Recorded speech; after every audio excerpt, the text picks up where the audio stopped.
Welcome back, guys. Welcome back to the LCK 2019. We had game number one.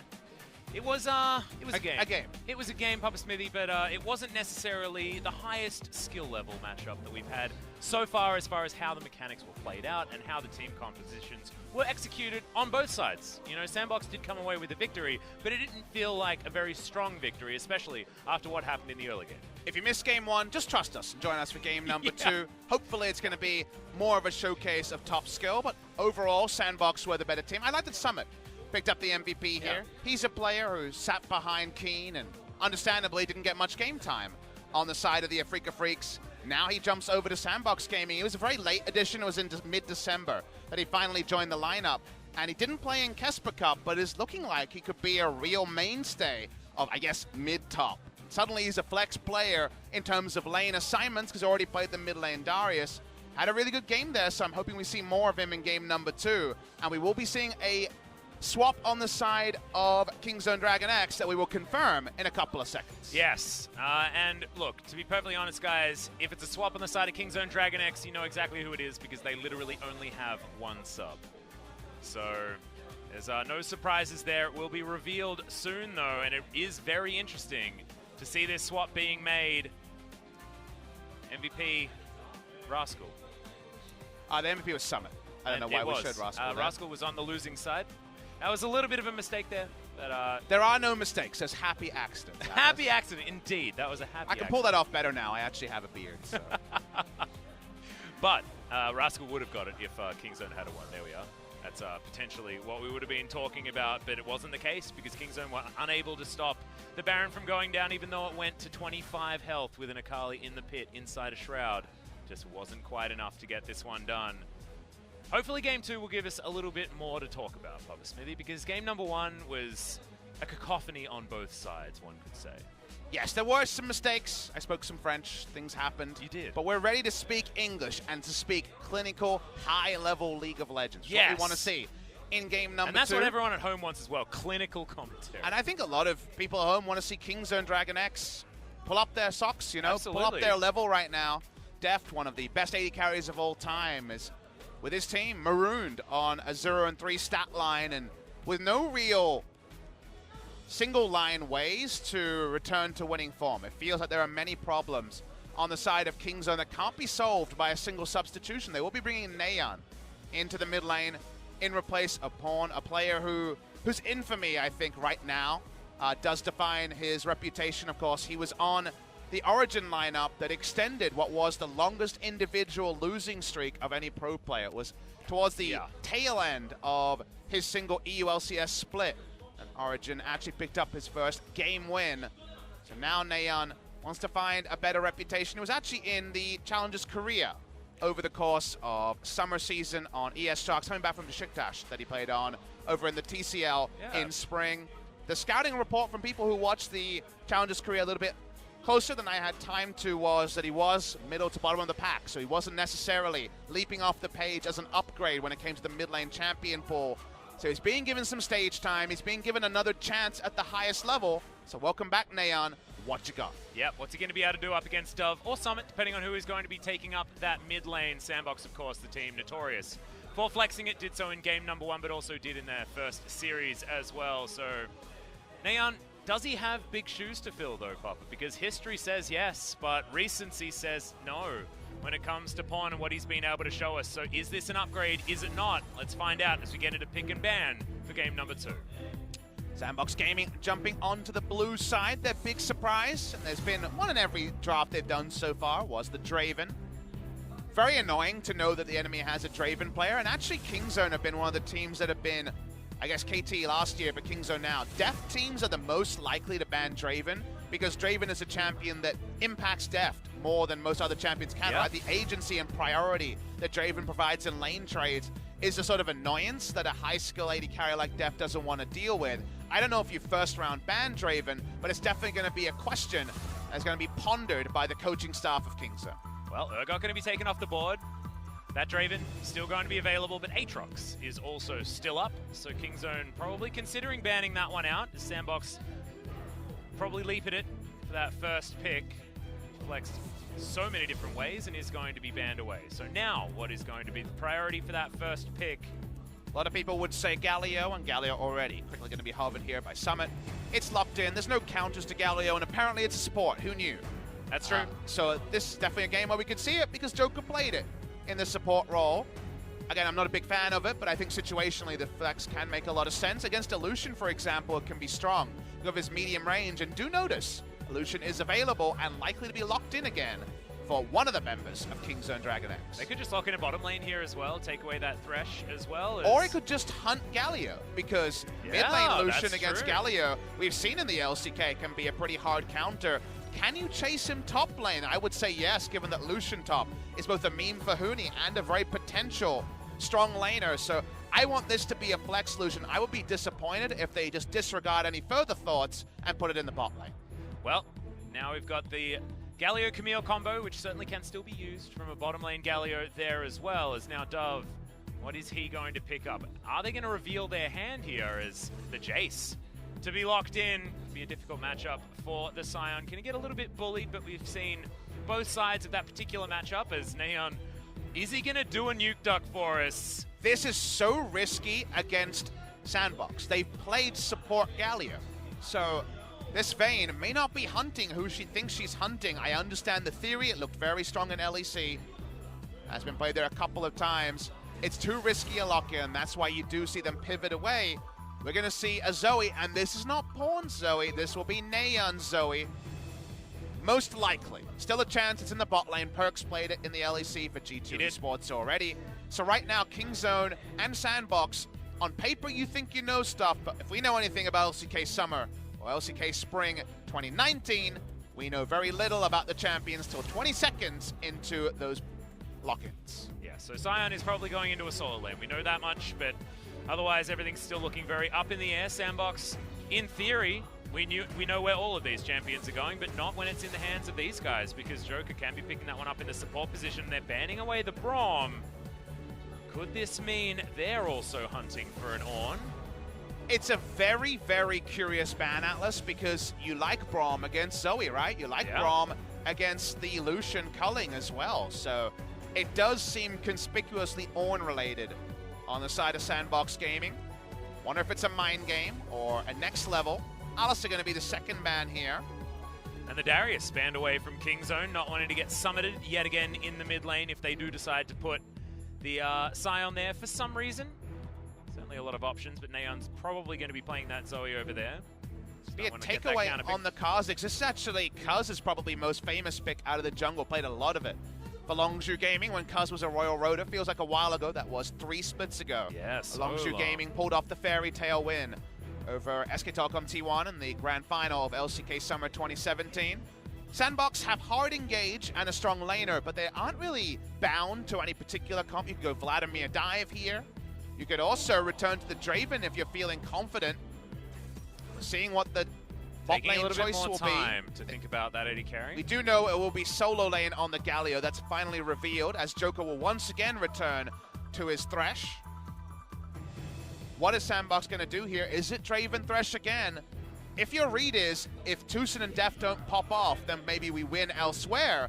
Going for about the strongest blind pick duo lane might be a good way to halt the advance of first Kingzone's bot lane and then Kingzone DragonX as a whole. Yeah, I actually don't mind it whatsoever because the top side of the map is also very stable with what they've put together so far. What can Kingzone do to lock this one up? And it will be that infamous Tahm Kench for Tucson, which has been a linchpin for him and a detriment for his entire team in the past. But with a Lucian, is that exactly what you want? Yes, you can pick him up while he's using the culling and shoot it out of your belly, but that's not necessarily the type of lane that you want to pair with a Lucian. This definitely looks like turret dive bot lane all day long if you can on the side of SANDBOX and leave Jace a bit isolated on the top side. OnFleek's aggression on the Camille has been right up there with the best. He is certainly one of those young, up-and-coming junglers who can put the full solo queue-esque aggression into that Camille jungle pick. Sion versus Jace. Sion actually has a lot of priority early in this matchup, even though you think of Jace's priority. He's going to go Klepto and try to farm out. And you need a pretty certain item build that we didn't see from our earlier Jace. In the LCK, you need Blade the Ruin King and Black Cleaver to have really any chance about trading the Scion. So we will watch that matchup very closely. The fact that you've got Tucson on Tahm Kench, you already feel like a draft win on the side of SANDBOX Gaming, because while he can play the champion, it removes him from his natural tendencies and puts Kingzone's duo firmly on the back foot. Exactly, especially when we know exactly what Ghost and Joker were able to accomplish in game number 1. SANDBOX just trying to turn it around, run it back again. And it's going to be on FLICKR this time, wielding the Camille, and Cuz going to pick up his champion from game number 1 in the Kha'Zix. So you can see it on your screen right now. Nayeon going to be debuting here for Kingzone as Pawn has been subbed out. And his Zoe will be taking to the Rift to see whether he can turn around what have been some poor fortunes so far for Kingzone. Kingzone's solo laners need to perform in this game. They both have matchups where situationally you can win pretty hard. Mid lane is a scaling matchup. Sion as the early game side of the matchup. Hear the crowd cheer. Crowds are going to be needed. You need extra wind in the sails after a rough game 1. Exactly right, but you can see it's not exactly an audience that buys what the teams were selling in game number 1. Can they find something worthwhile in game number 2? Congratulations on the professional debut of Nayeon in Korea. Has never played in LCK or Champions, despite being a pro player for a while. Visual bug there was very amusing. Yeah, on a bit of skating. Everyone's a bit faster sometimes than we're used to. Yeah, especially Sion. Glad that he's in almost every single game. There's a lot of different things you need to think right now. If you could pause the game here and listen in on the comms, it's all, how do we stop 2 camp on FLICKR on the Camille from stealing away a big buff? Because we saw Score go from red to blue on the bottom side of the map last time. Blue side Camille can also make top side plays. And how about a turret dive play that seems pretty scouted out by Kingzone DragonX? Exactly. They know exactly what's going on with Summit here. Okay, Shock Blast does get damage onto 2, but thankfully for SANDBOX, they do make it out with just that being the eventuality. Good positioning from Tucson just to avoid anything more. I feel like that must be a solo queue trend from on FLICKR that's being revealed into pro play here, because they were 100% sure it wasn't going to be a red buff to blue buff bot side of the map play when it comes to the jungler. The reason why you might expect that, the reason why you might be more confident this game than others that it'll be a Camille top side play, is because vertical jungling around a Jace is the god tier, allows him to overextend and get more autos in. Curiously, Summit hasn't followed the recent trend. He's actually gone for Summoner Airy for a little bit more of oomph in the lane trades rather than the Kleptomancy. That's pretty much the standard, especially in these tank matchups. We'll see whether he can get beyond his minion line. You can see right now with the minimap positioning that he certainly has been able to, but getting the pressure onto Rascal is going to be the difficult thing. Okay, Summit. I'm liking it so far. We'll see whether he actually goes for an earlier Blade of the Ruined King than others. I mean, we know that Smeb does like to pick that item up almost as quickly as he possibly can a lot of the time when he's playing the champion. Certainly a lot of these things are personal preference with item builds. Well, Atlas, I need you to be the Scuttle Crab counter. Right now, I can tell you it's 2-0 to on FLICKR, and this is going to be a tricky one for Cuz to find Scuttles. He would prefer they were top side because Sion, as we mentioned already, can have some good options against the Jace. Not being revealed so far, as Sion's been very, very defensive, aware of the Camille pressure. Yep, you can understand that you got to fear her from level 2 onwards, which was hit very, very early. And we also want to temper our expectations around Rascal as a player, because although I was happy to see him finally get a starting spot, he always looked capable on Kingzone in the past when he was subbing in for Khan. He actually lost reverse matchup pretty hard in the Kesper Cup and hasn't really impressed so far in LCK Spring, so he's still growing into his role. And the clothes don't fit as tightly. He understands that he's now a starter after multiple years of being a sub, but so far Rascal hasn't really put his best foot forward in LCK, and maybe he needs a big performance to begin a good trend. Well, speaking of beginning things, we've already got the turret plating being taken down to 4 on the bottom side of the map. SANDBOX pushing in, grabbing that extra 80 gold for the bottom lane each. Cuz stealing away the Wolf Camp was almost collapsed on, but the Camille going to be answering it here on the bottom side of his map there as well. Some nice play from on FLICKR, immediately punishing. But I don't think that Wolf Camp was actually there. I believe he got a Gromp and then had to move on. Calculations against this lane for the Tahm Kench are very frustrating, because if you're stunned at the wrong point, those extra Draven autos overkill you by 30 damage, and your Grey Health still available, but you're in the Death Chamber. So Not the easiest, really punishing lane for the duo on the side of Kingzone. And maybe this is the real reflection of what we were speculating, which is... Oof. Tucson actually putting that Devour on cooldown could be a big deal. Yeah, exactly. Hook doesn't land because Deft got out of the way. If Deft and Tucson are counterpicked, Tucson not on an engaged support, Deft having to deal with a Draven, can Kingzone DragonX win? Can they find pressure? And speaking of pressure, on Fleek, he's waiting for his Camille cooldown. You can see 3 seconds on hookshot. Yeah, Rascal going to get slowed down here, gets bonked back towards OnFleek, who doesn't quite have that hookshot available just yet. Redemption going to come in from Neon, but he's still going to go down most likely. Hookshot's going to be there. The flash, and OnFleek nails the gank topside for first blood. That was actually pretty next level when it comes to how to play that out. Everyone was aware of cooldowns. OnFleek held his hookshot for a long time and doesn't end up taking bonus turret shots either. Pretty clean stuff, pretty on fleek if you ask me, is actually Joker forced to flash. Yep, both of these AD carries completely out of mana. The hook is right in there. Tucson uses the cleanse that he picked up to start this lane off. And okay, he just tries to throw a caster minion at Ghost, but it's a little bit optimistic there from Tucson. Kingzone fighting back bottom side is certainly good news for them though. Getting that kill through the annoying redemption heal as well. I know. Pretty next level stuff. OnFleek gives no mundos about clearing camps. He wants to gank again, and he's got to wait about 8 seconds for hookshot. Yep, Rascal shows himself, and now there is no flash. No flash on OnFleek either, but Rascal will lose a lot of his health bar here. Doesn't have the ability to be that choo-choo train, and they are going to finish this one off. Summit not even going to get knocked up, so he'll keep most of his health bar. We're just learning about damage ranges here. Press the attack, and Jace, thank you very much. They get a secondary kill.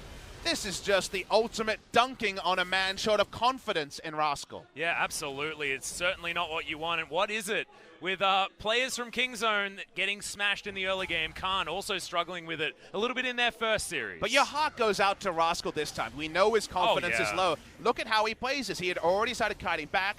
He was just doing his best to buy time. This is the first replay, so he does eat extra damage. I was like, wait, he actually dodged the EQ. But when we get the replay, he dodges the EQ on this play. He takes the minimum damage. He gets under turret at about 1,000 health. It doesn't matter because everything perfect on the end there from SANDBOX's duo. Summit and OnFleek are looking like one of the scariest top jungle duos to deal with in the LCK. Yeah, which is a really scary thing to talk about because we've got some pretty insane top jungle duos. That's a really nice playback. Tucson not going to offer any damage in, and thankfully there were minions in range, so the turret not going to get aggressive. Ghost already down relatively low though, and he's got a BF sword to the Vamp Scepter that was picked up by Deft. Certainly good news here for SANDBOX, but it's Deft that's able to throw through the piercing lights. Deft stays within 15 CS. They will feel pretty happy on the bot side, so turret plates might have to be the objective from Ghost and Joker. Already got one, so if that is the case, then they've got pass marks so far. The pass mark for SANDBOX, if you're the coach and you're saying, how do you want this game to play out? Obviously, you're just ecstatic about the 2 kills topside. That's more than you could expect. One would be the kind of dream scenario there. But winning the top lane for the Jace and then the ults, the Camille ultimate into the Galio ult being used bot side to get a double kill, that's what a one game looks like. That's what an early game plan looks like. Because they've got the snowball top side that as a bonus, the reliable part is Hextech Ultimatum, Hero's Entrance, and Draven damage. They haven't even got to those cooldowns being available. Well, speaking of which, that is now a culling on cooldown on the bottom side of the map as Deft is just trying to bully Ghost out of that lane. Not necessarily something you'd expect in the Lucian versus Draven matchup, but things are going well. As Cuz pokes his head in, leaps immediately on top of OnFleek. Trouble Bubble is going to land, and the Hero's Entrance just to get him out of the way. Joker comes forward. Neon does use the cleanse. And his flash also on cooldown as well. I could have sworn OnFleek was going to go down, but saved by the rest of his team. The model there of the Galio interrupts the paddle shot, and the hook lands to get a defensive summoner out of Neon. He used his real flash through that play, by the way. You can notice it there on the right side of the screen. So that time, Joker's Thresh comes up clutch. Does mean the first Hero's Entrance isn't used on Deft. So really the only big winner out of that play is Deft. Yes. Well, he's going to win out of this trade here as well as Ghost goes down very, very low. Cuz going to be able to take the Cloud Drake. There's Drake #1 as he's going to eat some honey fruit, but OnFleek wants to find this hook shot. Nails the stun there, but Neon gets the Trouble Bubble through the wall. Cuz very, very low, and OnFleek finds himself on the wrong side of the rift. He'll be taken down. Deft grabs that kill, but it's a trade immediately as Cuz falls. Joker can be devoured at this point, but that's going to be on cooldown. He's going to get out of the way for now as the beach ball not going to find the dove. He'll make his way back to mid after a 1-for-1. So 1-for-1, all things considered, decent. Does mean Camille has a warrior enchant and then some early in the game. This is a result of those early ganks, and Summit saying thank you very much.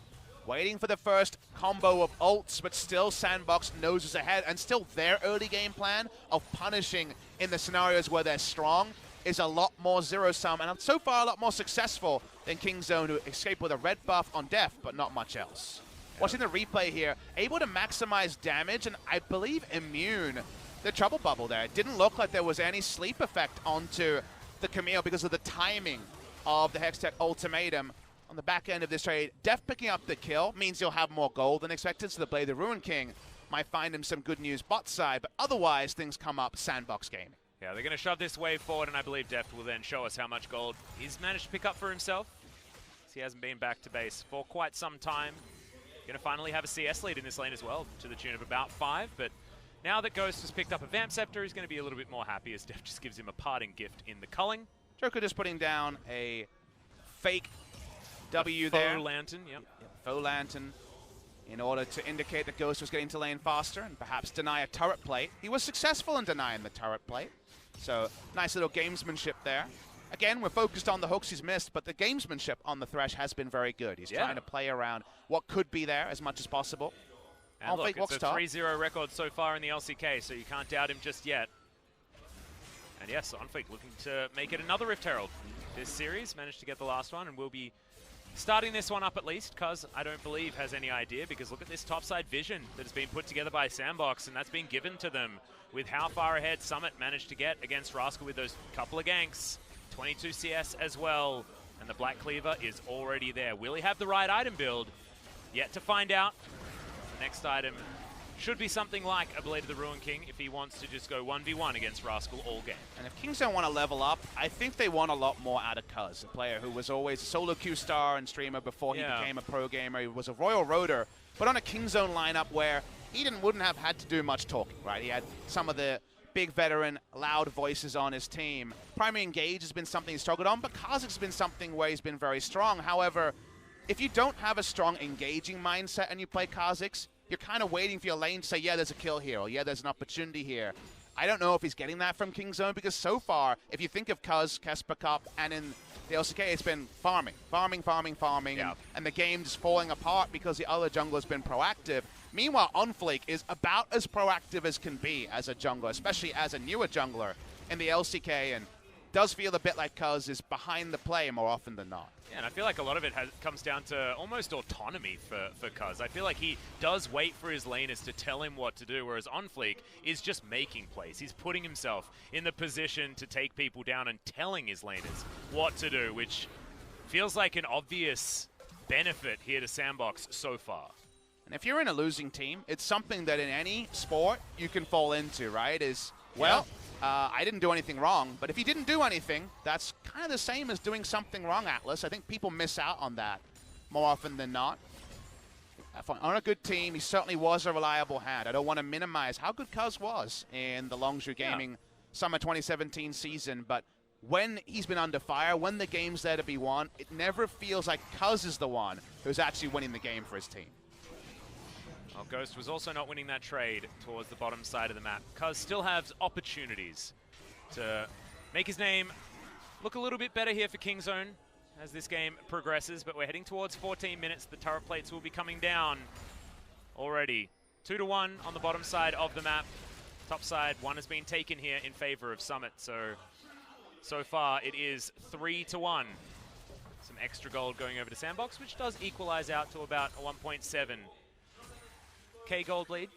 Speaking of pressure, this is the part of the laning phase where Naeun needs to be aggressive, needs to actually make Galio accountable. If we saw this matchup between Invictus Gaming and TOP, which we saw multiple times in the Demacia Championship and also in the first series, it's been one that was played quite a bit between Rookie and Knight. Knight was getting big CS advantage, getting solo kills, and solo kills on Galio are so much more possible with how squishy he is. Yeah. In the mainstream builds right now, Obviously, with a Rift Herald, there are different priorities, but no CS lead for Neon. No roaming just yet, but with this Drake control, the ward's not actually going to allow Kingzone to interrupt this unless they fully commit. Yeah, and all that information was actually there for Kingzone as well, but they decide they're not going to try and contest for this Infernal Drake, which will go into the hands of SANDBOX very, very easily. And also Dove was pushed so far up against 3. It feels like this is a Kingzone that's playing without very much confidence here in game number 2. Which is no surprise. No. They're 0-3. The word is that scrims have also been very rough for this team, which we're seeing illustrated with on-stage performance. But they have players who have won big things. Atlas Pawn is a world champion. Deft has won titles wherever he's gone. Some point, the buck has to stop with someone. And is that the coaching staff? Yes, outside of game, but in-game, those stars need to be performing. And right now, it feels like 5 supporting players and no main cast. Yeah, and I feel a little bit sad, you know, talking about Pawn, talking about the way that sort of his play has dipped off. I want to remind people that this guy was the savior of EDG back in the day. You know, this was a guy that was in hospital. He was really struggling with his health. It was his back that had been a problem for a long time, but they lose 2 games, and they call on him, and he says, all right. He comes in, he plays Kassadin, and they perform the reverse sweep against WE. This was a long time ago, but this was the caliber of player that he was. He really did demand all the respect in the mid lane a long time ago, and that's why we talk about Pawn with this air of sadness when play isn't necessarily going his way here in the LCK. Nice little trade here from Deft. He gets to press the attack procs. A lot of damage onto Ghost. Cuz looking for it. There's the flash. Gets the leap strike. Doesn't get the W. A hook lands. It's a beautiful one. And Cuz, he avoids the whirling death, but it's not going to avoid the death of himself as the Kha'Zix is going to be taken down. Rascal now has the shield there, but it will dissipate. And Kingzone are going to run away a little bit too far for Cuz. Cuz finds his moment. He's oh so close, but gets punished. And that's how you know the sinking feeling will start for Kingzone. That was the time to try to find an aggressive move, but it doesn't pay off. OnFleek couldn't be there. He's topside here. He's actually just working on the mid lane turret. Gets a lot of damage on it, and SANDBOX walk away with a kill. Yes, and they move towards this turret. They will be able to take that one down. Can they continue, as it's only Zoe there in the mid lane, but she should be able to defend. They're not actually interested in taking this one down. You don't know Joker's maybe, here. Yeah, overextended on the bottom side. His tongue lash is going to be avoided. Throws out the death sentence. Is going to land it there onto Tucson. Gets the Devour in there, and Deft is going to be okay as well. And I love that Joker, despite being this veteran when it comes to age, chronologically the oldest player in the LCK, this time he waits. He's not throwing out hooks early. He waits and gets the maximum of his cooldowns available. Watch the replay here. Really nice auto-threading and skill. Slinging there from Deft means that Cuz finds his moment, but that extra auto can't come in. And even though he stasis through the hero's engine, it's not quite a Goomba stomp, but it's a guaranteed kill for Dove. Summit teleports in defensively, and they get the mid lane turret because the Camille preps it during all of this. Everything coming up SANDBOX Gaming, the 2-0 needs to be abated by Kingzone, and any more sidesteps like that, and perhaps it'll be confirmed. Summit continues to farm things out as well. He's gone for the Serrated Dirk. Doesn't look like the Blade of the Ruined King will be item number 2. But also, this is a different situation. He's 40 CS ahead. He has that extra kill, the extra assist. Has himself a level advantage as well. It's only a Frozen Heart picked up for Rascal, which isn't exactly the greatest anti-Jace item. So you can still press W and have an auto attack speed. It's pretty ludicrous. You learn something from this if you're a future opponent of Kingzone. You learn that the way to beat them, based on what we've seen so far, is damn the other lanes, counterpick bot lane. Get a bot lane that can't be beaten in terms of 2v2. And Deft, who 25 CS lead in a really tricky lane, will do his best, but his impact will be minimized. Tucson can't engage for this team. He's on Tahm Kench, and Deft is dealing with the fact that Lucian, well, not many people out-traded Draven, and Lucian needs a lot of backup in order to make those proactive plays. So just with that, Kingzone feel toothless on the top side, and it does confirm our preseason thoughts of this is the Deft hard carries or team struggles. That identity seems confirmed week 1 of LCK.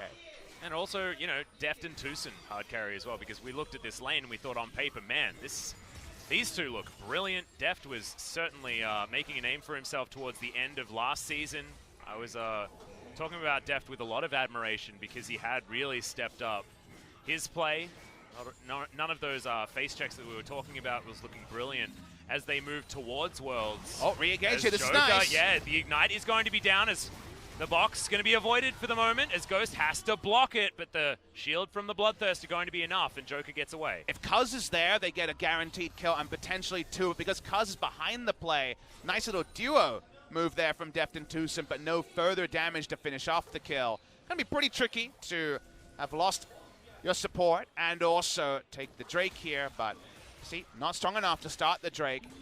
On either side means that Thresh gets a free back, and actually SANDBOX retain control of the bot side river, which means the next hero's entrance should be a little bit less expected from KingZone.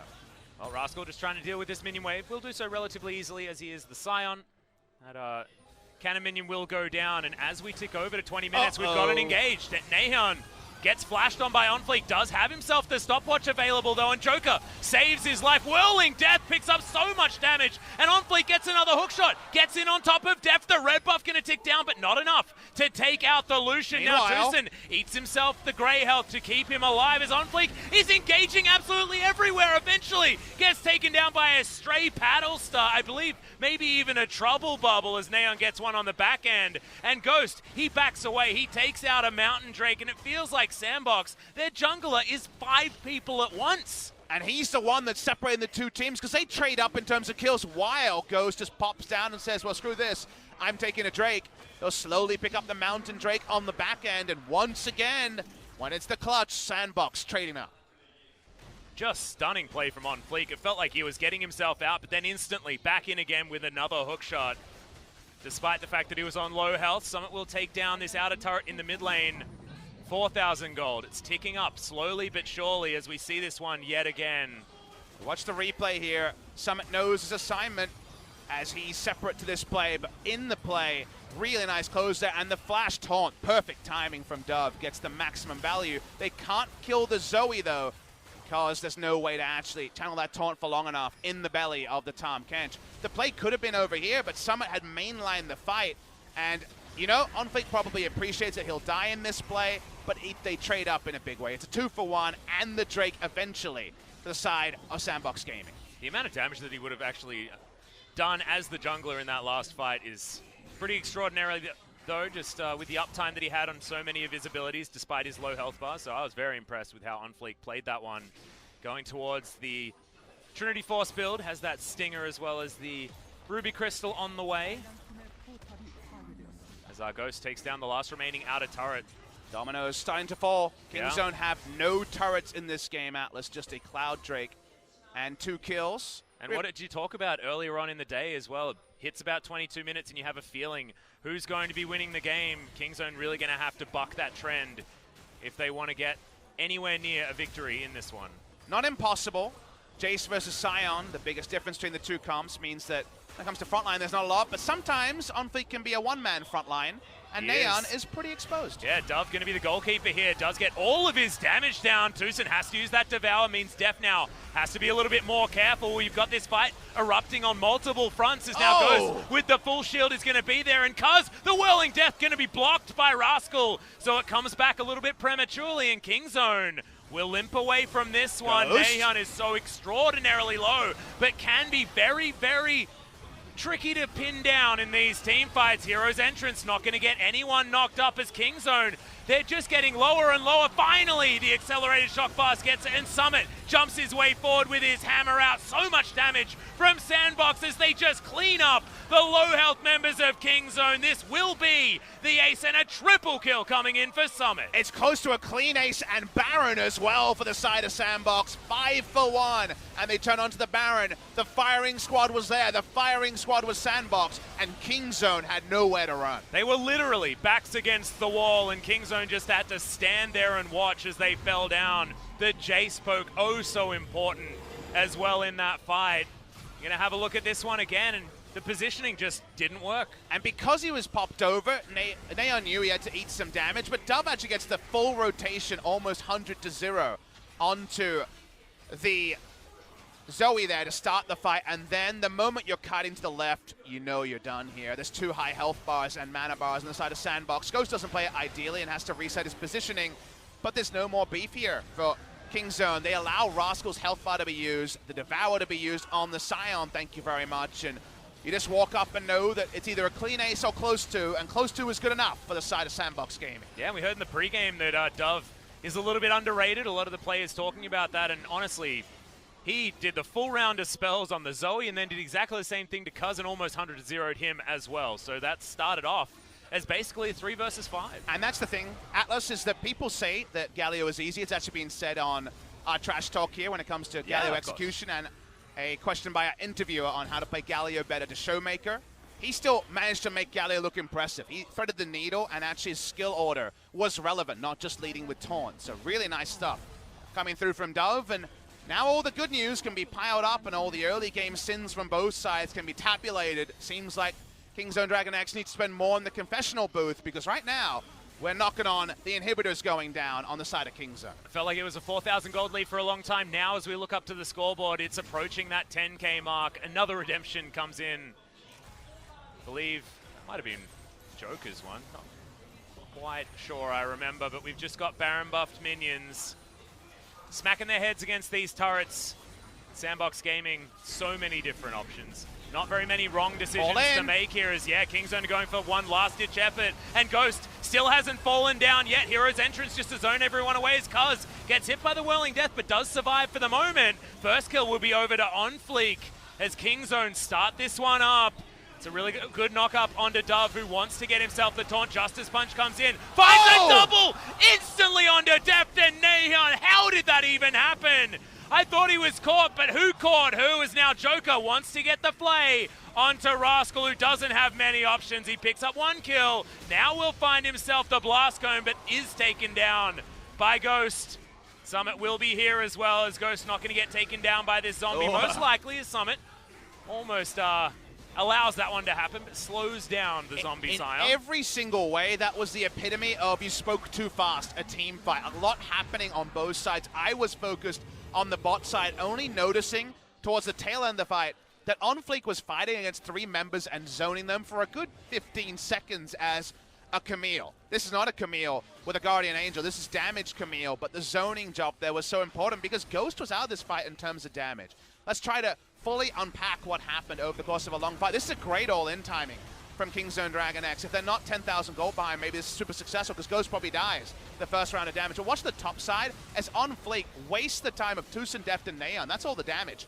And also the peel support's time being wasted.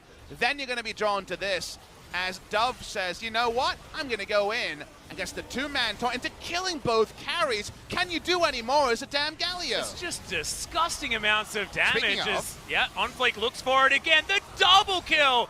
Probably going to come in. No, it's not. OnFleek deserved that one, though. The kill into hookshot looked glorious from this guy's Camille.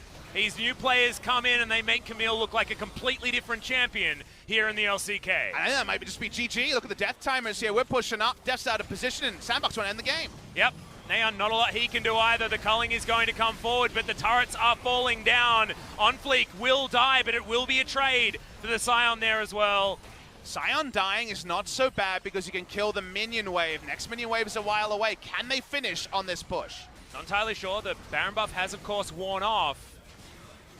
SANDBOX still with 4 members, still pushing up towards this last remaining Nexus turret. Remember, they've got a lot of damage with the Jace available at the same time. Tucson jumps forward. He's just going to explode before the Grey Health can even be used as Cuz wants to get an extra kill. Hero's entrance is going to reposition the Galios. Now Cuz, does he have enough? No, he does. Oh, SANDBOX. Able to take him down, and SANDBOX, have they bitten off more than they can chew? Guardian Angel now down as Ghost goes into the stopwatch. Def trying to do more. The empowered shock blast is there, and Summit will finish off the Nexus. It was messy, but it was finished. Unconventional, but successful on the side of SANDBOX in 2 different ways over 2 different series. 4-0 is still a surprising spot to find SANDBOX at the end of their first week of LCK play ever.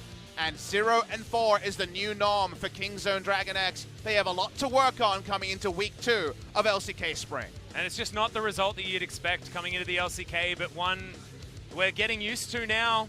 Dumb1 Gaming also 4-0, SANDBOX joining them from Challengers Korea, and also now on 4-0. And I feel like celebrating the rookies, celebrating the new players has become the new thing. And I think it's glorious. Even if they're not necessarily the youngest players, with Joker being older than even old man score. Griffin, Damwon Gaming, SANDBOX Gaming, the 3 orgs to join LCK most recently are 12-0. No losses for any of these last 3 promoted sides. If that doesn't tell you that new blood is rising, nothing will. Nayeon gets to make his professional debut in Korea after having a career outside of Korea and isn't able to change anything when it comes to the victors. Pawn watches on as Kingzone DragonX have problems upon problems and very little in the term of good news to try to abate the downward feeling, the depression that they must be settling into.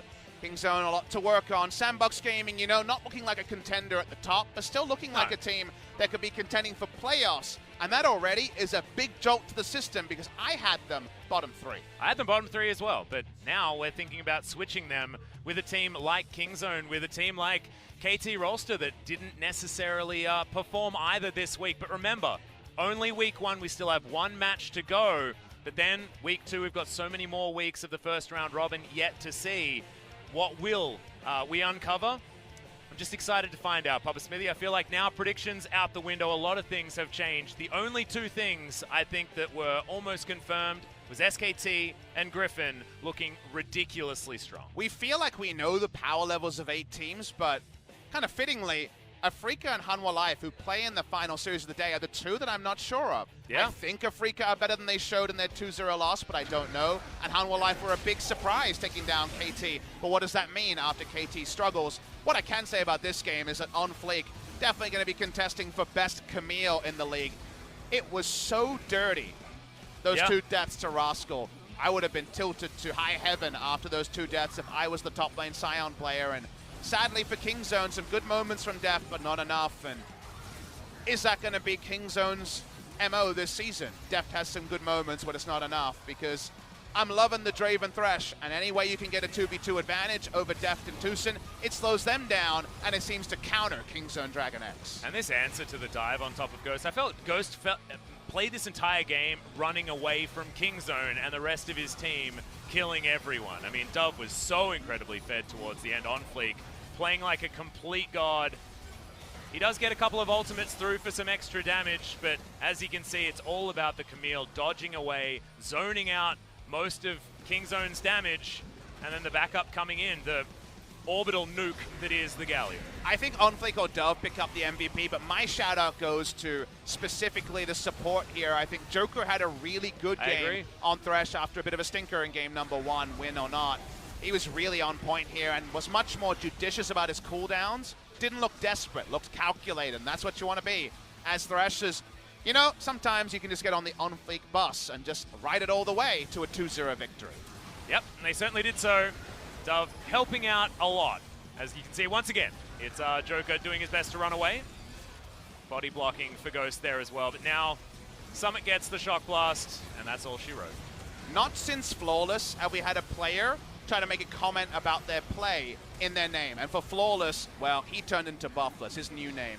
Seemed to fit him slightly better because Flawless had a lot of struggles in Korea. Went on to have a pretty good career over in the LPL. On FLICKR has looked on FLICKR, and that is definitely a task when it comes to how strong he's been able to play. So I think it's time to throw it over to an interview with G-Sun and learn a bit more about SANDBOX Gaming. Turns out we might have a few of these over the course of LCK Spring 2019. Exactly. Let's find out exactly who's going to be that next MVP, as well as, man, that damage from Dove. Absolutely fantastic.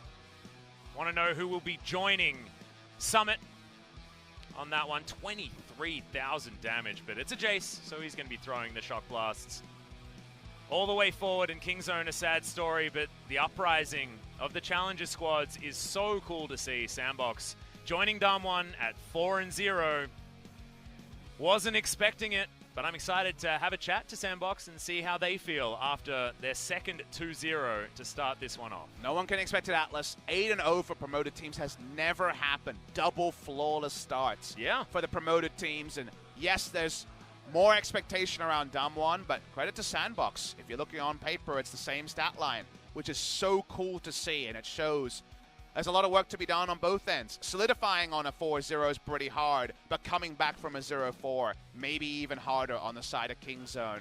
LCK Spring, it does feel like we still don't know what the skippable matchups are. We still don't know what the bottom of the table clashes are. Is KT versus Kingzone bottom of the table fodder as OnFleek picks up his first MVP? Far from his first impressive performance, but a deserved MVP to get going. Yep, some of the best Camille that we've seen so far, and he made Rascal a very sad scion. That this was the beginning of the end, honestly, for what OnFleek was able to do. Even a cheeky redemption being scouted up for. But no one's been camped by a Camille like that. If you actually look at the visuals, you're playing against a player who expects you, and still you outskill in those two turret dives. Really well played by OnFleek and Summit. And from there, they transferred their lead. And it was never conventional. It was never E into Lucian, ult, Galio ult, goodbye. It was all much more technical than that, and still they pulled it off. Yeah, it was him ducking in and out of fights so beautifully, utilizing his stopwatches really, really nicely as well. It was absolutely fantastic play coming out of OnFleek. Looking forward to seeing more from him, but that is going to mean that we've got a relatively large break. And first off, we will have the interview, so let's throw it over to Jisa. Thank you guys, this is Jisa with today's interview translation, and we're going to join by Summit and OnFleek from SANDBOX Gaming. Summit, this is your first MVP at LCK. How do you feel? I was really nervous, to be honest, but I'm really happy right now. And OnFleek, the teams from Challengers Korea are performing so well. Did you expect this 2-0 victory today? Well, our team is performing so well at streams, so I did have confidence, you know.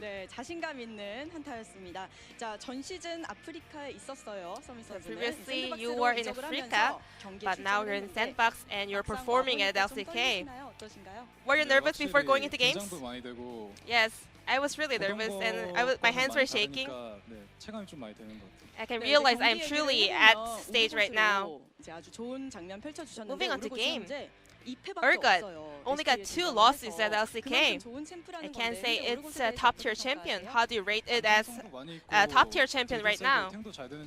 You know, it's really tanky, but it also has really insane amount of damage, so I think it's really good. But you guys banned out Urgot in the game too. Yeah, because we didn't want them to play it. In game 1, both teams tried top mid lane swap, and also you guys were the one who initially tried it. Well, it's really sad that they were actually knowing that we're going to swap the lane, but you know, we want to follow the champions that has more priority in the laning phase. And you guys played AD carry Draven for 2 games in a row. Does that reflect the trust in him? Just as Ghost called me as the Darius lover, he is also a Draven lover. So we have trust in each other a lot. But game 1, there were a lot of team fights and skirmishes. When did you guys gain the momentum to close out the game? And we are able to catch out players a lot and got the Baron. I was really confident that we will be the one closing out the game. And let's move on to game 2. OnFleek. Well, Neon subbed in, and he's from Challengers Korea, right? Have you faced him a lot back in the days? During the Challengers Korea, he was a good mid laner. And today? Yeah, so seeing him at LCK stage was really surprising, but I think he performed really well. And you were camping a lot in top lane. What kind of strategy was going on? I didn't have any specific plans for it. I was trying to start at red buff, but I wasn't able to, so I tried to make as many ganks as possible, especially top has really good minion waves. And I had enough vision using my control words, so I knew that there were high possibility making gank over there.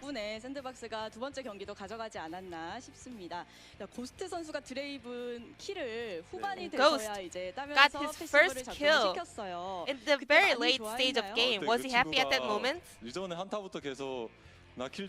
was calling for kills in the previous team fights, but we were unlucky a little bit. And he finally got his first kill.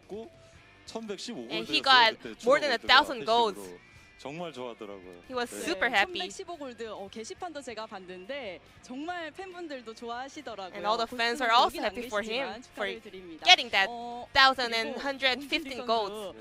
운타라 닮은 꼴로 On Flick, 유명하세요. there is a really famous meme with you and Untara. You guys really look alike. 네. 개인적으로는 어떻게 생각하시나요? Some fans call you 저도 Untara. 질문 들을 때마다 드리는 답변이 있는데 직접 만나보지 않고서 저는 I don't want to admit it before I see him in 직접 봐야 될 person. 것 같습니다. 언젠가 직접 만날 수 있는 그런 날이 기회가 있다면 꼭 I hope you can 있었으면 get the 좋겠습니다. opportunity one day. 현재 샌드박스 게이밍 정말 So SANDBOX Gaming, you guys are in a really great mood, and I heard that you guys are doing also great great in the practice games. So is there any last messages?